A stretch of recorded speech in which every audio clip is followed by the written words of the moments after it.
What's going, guys? Welcome back to another exciting farming week in Ghana. If this is your first time seeing me, I'm Charles, and on this channel, we do talk about farming and share ideas about agriculture here in Africa. Um, Today's video is going to be around, honestly, because uh, things are getting worse. Things are really getting worse. For those who don't know, yesterday we just broke the 10, as in the Ghana city depreciated to the dollar by 10 cities, and things are getting worse.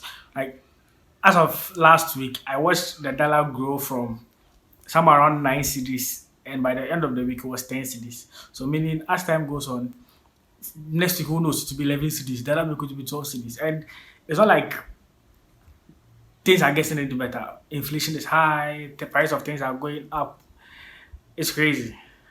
Like, it's really bad. And uh, I'm going to look at it from like the agricultural side, because the way things are going, it's not bad, to be honest. It's not bad.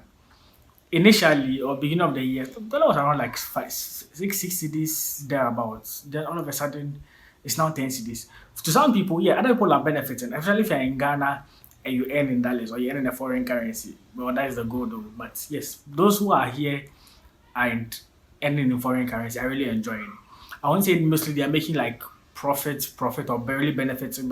I feel it's a hedge against like the inflation, because if you earn in dollars, the salary always keeps changing, and the way inflation rate is going high, you get a little bit of money to supplement the inflation. Then at least you are balanced, as compared to those of us who earned in Ghana cedis, and it's like if your money in hand is devalued, you get it. So yeah, it's really getting bad, and I feel we are supposed to talk about it now.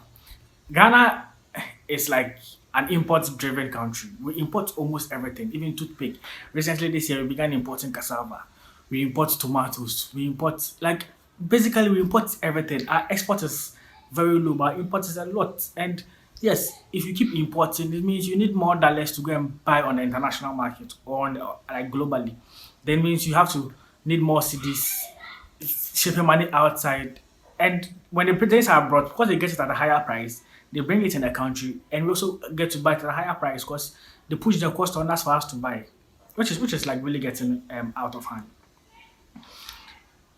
And if you go to the farm today, things that you could buy with, let's say, you could buy tomatoes 5 cities, you could buy certain things at certain prices. Now they've like more than doubled, and the inflation rate that they are showing like 31% or so, I believe it's like over 100%. Like honestly, it's over 100%. Because initially we used to buy like boiled egg around 1 cedi. Now you get the boiled egg to buy is 2 cities, 100% growth. Things that we used to buy at cheaper price, are paying twice the amount. Even bread. Let me give you an example. Bread that we used to buy. We used to buy bread. At first it was 5 cities, 7 cities. Now bread is 15 cities, which is like 100% increment. So yes, the inflation rate that is being projected is not it. But me, my main concern, as I'm saying, has to do with agriculture. Because I feel once we import a lot of things, it makes things get worse and out of hand. And we are like 4 months to December.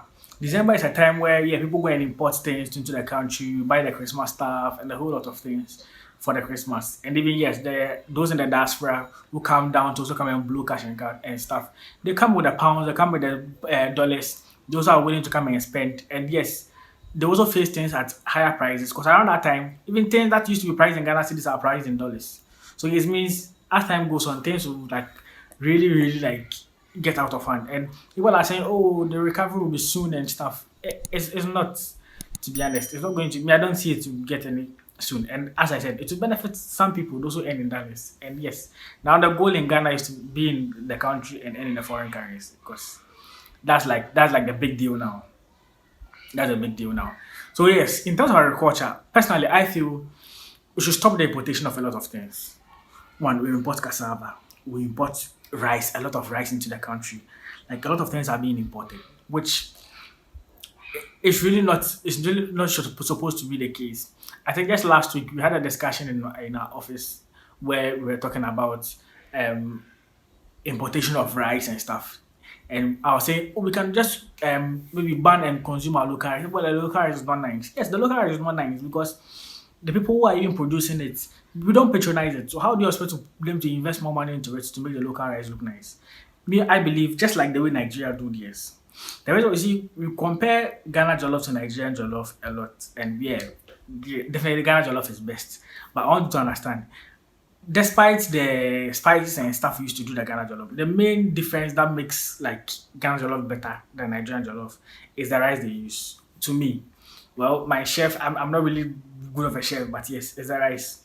Nigerians consume the rice they produce. They like there's a ban on importation of rice, so they all consume their locally made rice, and that's what they use for the jollof. And basically, you can't compare the perfumed rice to the local rice, especially when cooking or using it to do food. You can't. Nigeria has banned the importation of rice. The farmers in the country are producing rice on a larger scale to feed the people in the country. And all of them, restaurants, what, everyone uses the local rice. Why can't you do the same in Ghana? I mean, we have people who produce rice in the country. And at times I think, so you do rice. Are you sure you get people to buy your rice? Because Ghana, we import rice, perfumed rice and stuff. Now the rice in the market are a lot. And rice now, you get rice, a bag of rice of 100 cedis.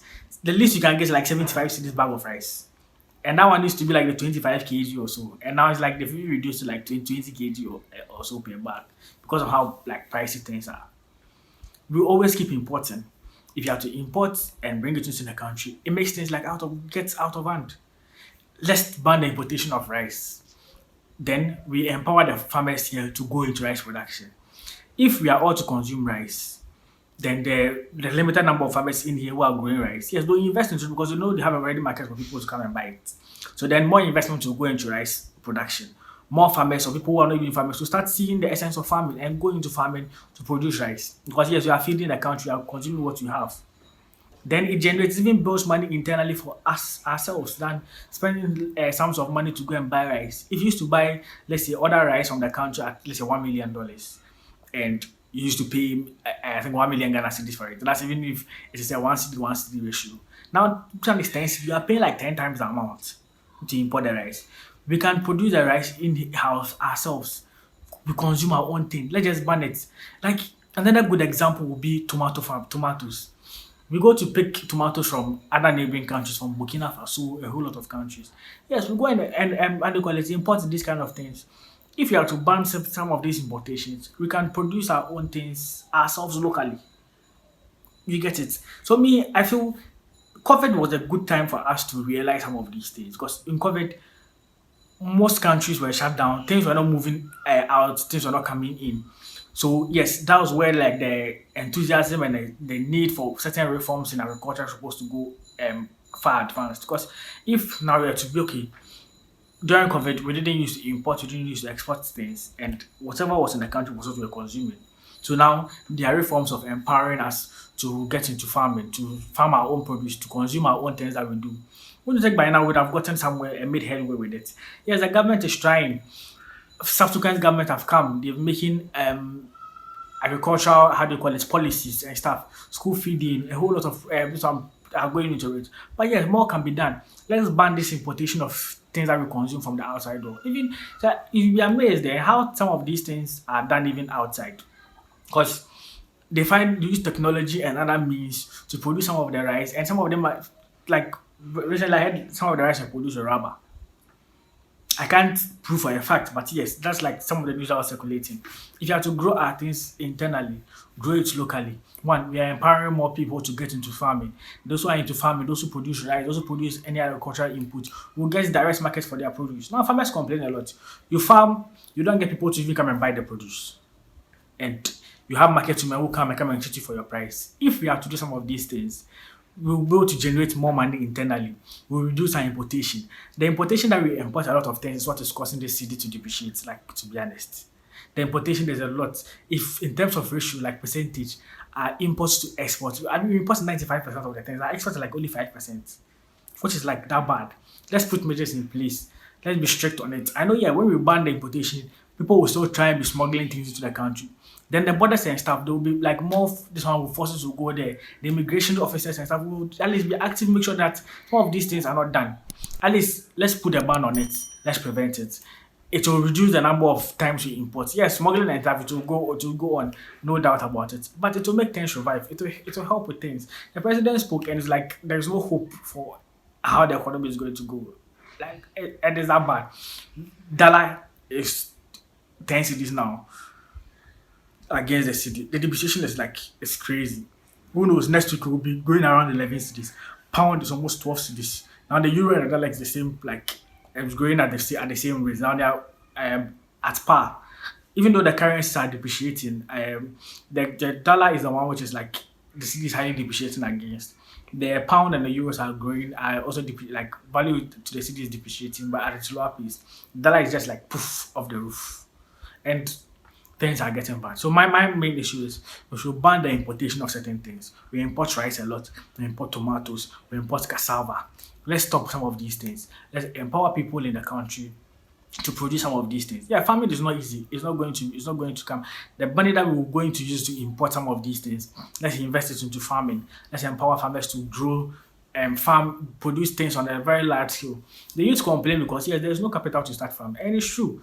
You in Ghana, how much money do you have to go and even start your own farm in the first place? Like you have to get a land and all of these things. But yeah, you prevent the importation. People will be willing to come and invest into the country, invest into farmers, produce most of the things that we consume. And yeah, we will all at least to reduce the importation. And once importation is reduced, it means yes, we can even produce some and even export to other countries. You get it? And yeah, once you are exporting, it means you are bringing more money into the country.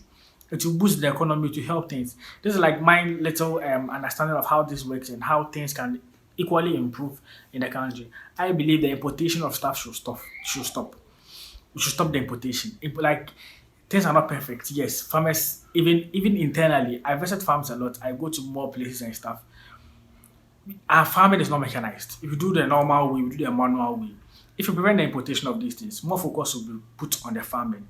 We will have more like technologies and stuff that will be used to make the farming way easier, to produce more to feed ourselves. We get more youth who are now unemployed. A lot of people are unemployed, complaining, and yeah, they can those who are interested in agriculture, they can venture into agriculture, they can help produce some of these things. And once they are making returns, making money out of it, we're also feeding the country and preventing the importation of some of these things. And it's going to help. So yeah, the tender we've broken is really bad. Me personally, I don't see things going any better. As far as I'm concerned, things are going to continue to get worse because we're approaching December. But now you have people who are now buying their Christmas stuff down because the way things are going to be more expensive.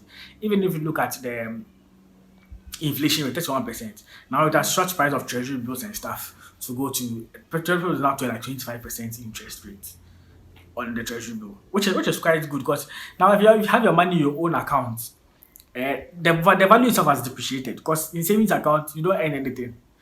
So our advice best to go and buy some treasury bills. Some 3 months you get 25% on it, which will serve as a hedge against the rate of inflation, which will help you. Because if you have your money in your account, if you have money saved somewhere, the value is depreciating. To be honest, the value is depreciating. As time goes on, we get to the approaching December, prices of things will be skyrocketing. Like it's going to really get bad. I feel if things will maybe improve and things will even calm down, it will be next year. But now, I don't know. Government is selling euro bonds and stuff, and yeah, investors are pulling out because it's not profitable to even do business in Ghana. So I feel we should be strict on in terms of our policies to make sure that yes, we produce most of the things that we have in the country. It has to do with food. Food is one of the basic necessities that we can all have. Let's focus on it. Let's ban the importation of certain things. Let's grow our things internally. Empower those who are into the farm because poultry farmers are even stopping their farms. A lot of people are complaining feed everything is expensive. Let's empower them. Let them produce more. Let's stop the importation. Let's just buy the ones we have here. Yes, once focus is done here, there'll be more investment into it. Things will be done better. Things will be more mechanized. Things will get better, honestly. That's my personal view. Let me know what you think in the comment section. What you think some of these measures would be could help make the economy better in terms of agriculture. I don't know who might be watching this video. Maybe you can share and let it get somewhere. Personally, I don't feel that our leaders don't know some of these things, but I don't know. I don't know. So if you're not in power, it is different. If you're in power too, it is different. Let's help make things better for ourselves because things are really getting out of hand. Things are really getting out of hand. So yeah, that will be it for this video. Honestly, I just came here to rant. I've not done a ranting video before. I don't know whether I will post this video, but yeah, I just felt like voicing out my opinion on this. Let me know what you think in the comment section. What you think can cause some of these changes and make the economy better. Prevent the city from depreciating. At least you start seeing it appreciating sometime soon. And let's see how things go. So yeah, make sure you like, comment, share, and subscribe. And I'll see you in the next one. Let me know your thoughts in the comment section, please. And let's have a conversation around this. Alright. Peace out. Welcome to TundeLaniran Farms Limited, the home of farming and processing of farm produce into high quality food product. We produce food with 100% care. We have 1,200 acres of land available for you. These are land that do not have any known government acquisition or any family conflict surrounding them. We would give you your contract of sale once you purchase the land. You also have the land survey documents and the land allocation. Then we have the certificate of occupancy document, which is popularly called the C of O. While the paperwork process is going on, you can begin cultivation on your land. We look forward to hearing from you. We look forward to serving you. Thank you.